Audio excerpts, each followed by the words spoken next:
Bonjour tout le monde, on va faire le packet tracer sécuriser les périphériques réseau, le 16.5.1. Donc, qu'est-ce qu'on a devant nos yeux? On a deux sous-réseaux avec des /24. On a routeur A qui est sur l'interface G000 qui est 192.168.1.1, fait que l'interface ici. Avec le PC de laptop, on voit ici que le PC a eu .2, l'ordinateur .10, et on a une switch entre les deux ici qui est sur la dernière adresse valide .254. Donc ces trois appareils-là devraient ici avoir la passerelle par défaut 192.168.1.1.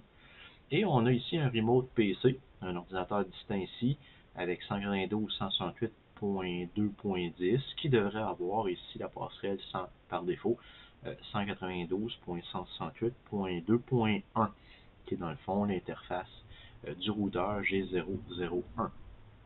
On n'a pas d'informations sur Switch 2, donc pour l'instant on ne fait rien avec. Donc, il nous demande de sécuriser ça, fait qu'on va suivre tranquillement les étapes. Dans le fond, on a répondu ici à l'étape 1. L'étape 2, on va y aller tranquillement. On va sécuriser le routeur avec les paramètres demandés. Fait qu'on va ouvrir le CLI ici. On va passer en mode de configuration avec configure terminal. À partir de là, la première chose qu'il nous demande, c'est empêcher l'iOS de tenter de résoudre les commandes mal tapées. Fait que ça, c'est notre fameux no IP domain lookup. À partir de là, on ne devrait plus avoir de DNS qui fonctionne sur ça. Le nom d'hôte correspondant aux valeurs de la table d'adressage, on le voit ici aussi en haut. Fait qu'ils veulent qu'on mette le hostname à RTR-A. OK, fait que ça c'est fait. Exiger que les mots de passe nouvellement créés aient au moins 10 caractères de longueur. Fait que ça, c'est qu'on avait déjà vu, notre security, okay, password, minimum length, okay, qu'on avait déjà mis à 10. On le remet à 10, c'est ça qui est demandé ici. Donc, on a fait les étapes ici, on est rendu à la prochaine étape. Un mot de passe fort à 10 caractères pour la ligne de console. Donc line console 0, et ils nous disent d'utiliser celui-là. Okay, fait qu'on va écouter, on va faire un copier-coller pour ne pas se tromper. Fait ici, on va écrire line console 0. Il nous demande de faire un password, okay, avec le mot de passe A commercial CONS en majuscule, et on va dire de prendre en considération ce mot de passe-là. Fait qu'on va écrire login. OK. Prochaine étape, assurez-vous que les sessions console et VTI ne ferment qu'au bout de 7 minutes exactement. Donc ça, c'est notre fameux exec timeout. Donc ils veulent 7 minutes ce coup-ci. Donc on met exec timeout et on sort de là. On a fini cette partie-là. Et on va faire line VTI 0 à 15 tout de suite. OK. Line VTI. Okay, et on va faire exec timeout à 7 minutes aussi. Donc, on va avoir fait les deux choses qu'il nous demande ici. Fait comme ça, on est sûr de ne pas les avoir oubliées. Ensuite, il nous demande un mot de passe fort et chiffré à 10 caractères pour le exit. Fait que ça, c'est le fameux enable secret. Okay. Et pour cette activité, il permet d'utiliser le même mot de passe que la ligne de console. Fait ici, notre copie, ben, on peut refaire un paste ici avec la même information. Vous voyez ici la ligne, pour cette activité, il permet d'utiliser le même mot de passe pour la ligne que la ligne de console. Donc, on fait notre enable secret comme ça. Une bannière modée. Okay? Fait que là, la bannière, c'est pour avertir le monde qui pourrait tomber sur ça par accident. Okay? Ça serait un gros accident, mais on va les avertir qu'il y a juste les usagers qui sont autorisés, qui peuvent faire de quoi. Fait là, on va dire Authorized User Only. OK, point d'exclamation. On referme avec le même caractère, dièse et dièse à la fin. On aurait pu prendre d'autres choses, mais j'aime bien le dièse. Donc, ici, on a fait les choses. Crypter tous les mots de passe. OK, fait que les mots de passe présentement sont en texte clair. Fait qu'on peut les regarder. Donc, si on fait un do show run. OK, on peut voir qu'il y a des mots de passe en texte clair, comme ici. On veut éliminer ça. Fait qu'est-ce qu'on fait? On fait un service password encryption et on élimine ça. Là, on est rendu à l'étape où est-ce qu'on va créer un utilisateur. Fait qu'à date, on a créé un nom de machine. Ici, on va créer un nom de domaine. Mais avant ça, on va créer un user, okay, qui s'appelle netadmin, comme demandé, avec un secret qui est équivalent à ça. Ici, il y a des espaces, on va les éliminer, mais on va faire un cut and paste pour être sûr de ne pas se tromper. Okay, je vais faire un paste ici, je vais éliminer les espaces. OK. Ensuite, bien entendu, avant d'activer SSH, il faut remplir le IP domain name, parce que sinon les clés ne fonctionneront pas. Et on va marquer security.com. OK. Fait que là, on a toutes les choses nécessaires pour que SSH fonctionne. OK. Fait que là, on va créer les clés. CryptoKey, OK, Generate, RSA. OK, puis on peut y aller avec le modulus 1024 comme ça. À partir de là, les clés, il nous avertit que les clés sont générées. Fait que ça, on est rendu à l'étape ici. Les lignes VTI doivent utiliser SSH pour les connexions entrantes. Les lignes VTI doivent utiliser un nom d'utilisateur de mot de passe qui ont été configurés pour authentifier les connexions. On retourne dans line VTI. Tantôt, on y a été pour l'exec timeout. On y retourne. On va écrire transport input SSH. OK, seulement. On va dire login local pour qu'ils prennent les username password local. On a terminé ici.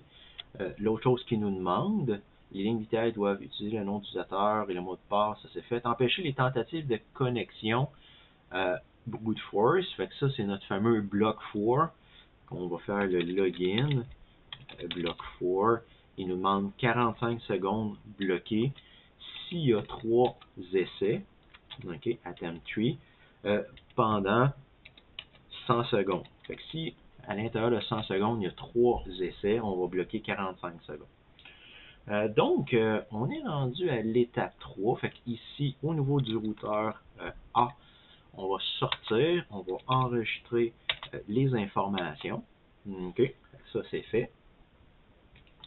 On va sortir de là. On va aller au niveau de la switch, OK, le commutateur, et on va faire qu'est-ce qu'il nous demande. On va faire enable, configure terminal, ça c'est fait. Première chose qu'il nous demande, tous les ports de commutation utilisés sont administrativement hors service. OK, fait que celle-là est un petit peu difficile parce que dans le fond, on ne sait pas lesquels qui sont utilisés. Si on regarde ici, on ne voit pas si c'est laquelle ici, c'est laquelle là. Fait que typiquement, un truc, quand on est sur CLI, on peut faire un do show IP interface brief. OK, fait qu'ici, on peut faire un do show IP interface brief. Fait que comme ça va nous montrer ceux qui sont up. OK, fait qu'ici, si je regarde, l'interface 2 est up, l'interface 10 est up, l'interface G01 est up. OK, fait qu'ici, qu'est-ce que je ferais? Je ferais un interface range pour éliminer ceux qui ne sont pas visibles, plutôt que ceux qui ne sont pas up pour l'instant. Je vais tout fermer les autres. Je vais faire un interface range, je vais fermer 1, je vais laisser 2 ouverts, je vais fermer de 3 à 9, parce que 10, je veux le laisser ouvert. Et ensuite, je vais fermer de 11 à 24, parce que dans le fond, si je regarde les trous, je laisse 2, je laisse 10. Et ensuite, je vais fermer G02 aussi. À partir de là, je fais un shutdown sur toutes ces interfaces-là, et je peux sortir de là. Et à partir de là, j'ai répondu à la première ligne ici. L'interface de gestion par défaut doit accepter les connexions via le réseau, utiliser les formations de la table d'adressage. Fait que dans le fond, qu'est-ce qu'il nous demande de faire? Okay, c'est de configurer l'interface VLAN 1 pour être capable de l'accéder à distance. On va mettre l'IP adresse on avait vu tantôt que c'est 192.168.1.254 la dernière, avec un masque /25. OK. On peut faire un no shutdown, même si ce n'est pas nécessaire pour les VLAN 1. OK. On sort de là. Des fois, c'est nécessaire si l'activité Packet Tracer l'a fermé de manière explicite. Okay, fait ici, on voit qu'il y a eu un hop après mon no shutdown, c'est qu'il avait été fermé de manière explicite. Ensuite, je vais mettre bien entendu le default gateway à 192.168.1.1 pour être sûr de le rejoindre plus tard. Fait que ça, c'est fait. Si on relie l'interface de gestion via les réseaux, les informations, le commutateur est à partir des réseaux distants, mais ça, c'est le IP default gateway. Ensuite, ben, ils nous disent de mettre le même mot de passe ici qu'on avait vu ici. Fait que je vais faire encore un copy. Okay. Pour le mot exec. Fait qu'ici, ils nous demandent de faire le enable secret avec le même mot de passe que tantôt. Okay. Fait que ça, c'est qu'est-ce qui est demandé ici. Et ensuite, ils nous demandent de configurer SSH. Okay. Fait que pour configurer SSH, ben, ça nous prend notre hostname. Okay. Fait que il faut que j'aille écrire switch 1. Ça, c'est la chose que ça demande. Ça demande aussi un IP domain. OK. IP domain name. Tantôt, on avait security.com. Fait que je vais mettre la même chose, IP domain security.com. Il ne nous demande pas d'autre chose c'est ça, configurer SSH pour cela. Donc, utiliser. Bien entendu, il nous demande de mettre le même nom d'usager. OK, fait qu'on avait username netadmin tantôt. Avec le secret. On va faire un cut and paste comme tantôt pour être sûr de rien oublier. Fait que je vais faire un copy ici. Surtout pour les fautes d'orthographe. On va faire un paste. OK. On va éliminer les espaces comme on a fait tantôt. À partir de là, c'est fonctionnel. Configurer SSH, qu'est-ce qu'il nous demande? On a notre username, on a notre nom de domaine, on a switch. On peut faire notre fameux crypto-key generate RSA modulus 1024. OK. À partir de là, on a nos clés générées. Est-ce qu'il nous manque quelque chose? Ils nous disent les lignes VTI ne doivent pas accepter que les connexions. OK. Fait que ça, c'est on retourne dans line VTI 0 à 15. On va écrire transport input SSH only et on va aller chercher le username en mettant login local ici. À partir de là, c'est fonctionnel. À partir, qu'est-ce qui nous manque? Le compte administrateur, c'est ce qu'on vient de faire. Les autres devraient effectuer un ping sur l'interface de gestion du commutateur. OK. Fait que dans le fond, ici, ils veulent qu'on teste le fait que le IP default gateway est bien configuré. Fait que ici, on va sortir. OK. On va enregistrer notre config, bien entendu. Et on va s'amuser justement à voir est-ce qu'on est capable, à partir des interfaces hautes, de faire un ping à 192.168.1.254, dans le fond, qui est le commutateur. Fait que le premier ping a de la misère à passer à cause du résolution de hard, bien entendu. Est-ce que le deuxième va être successful? OK. On a l'air d'avoir un petit problème de rapidité, mais après, ça a marché. Fait que le hard peut être un peu plus dur. On le refait et vous voyez que les 4 fonctionnent. Donc, notre IP default gateway sur la switch fonctionne parce que, dans le fond, on est capable de passer outre. L'autre chose qu'on peut tester tant qu'à être ici, on peut même tester est-ce que mon SSH fonctionne. Si je fais mon SSH, OK, donc -L admin, ben ici c'était netadmin. Est-ce que je peux rejoindre 192.168.1.1 qui est mon routeur? OK, et si, si je fais ça, il va falloir que je mette ici, dans le fond, le bon mot de passe. OK, fait que je vais ici voir s'il fonctionne. À partir de là, j'ai fait mon SSH, je fais Enter, je fais un paste avec mon mot de passe, ça marche. OK? Fait que présentement, j'ai réussi à tester une partie. Si je fais mon enable, OK, mon enable, on a pris console 1234 tantôt, qu'on a fait ici. Fait que je vais faire mon enable, je vais faire mon paste avec le mot de passe. Vous voyez que je suis rendu dans mon routeur A. Fait qu'à partir du remote PC, j'ai été capable d'aller dans mon routeur. Et après, ben, je peux faire la même chose avec point 2, okay, qui est dans le fond mon point 2, ben, c'est ici, je me suis trompé dans le fond, le point 2 c'est une affaire, mais c'est dans le fond point 254 que je voulais faire. Okay. Est-ce que je suis capable d'accéder? Fait qu'à partir de là, je fais Enter.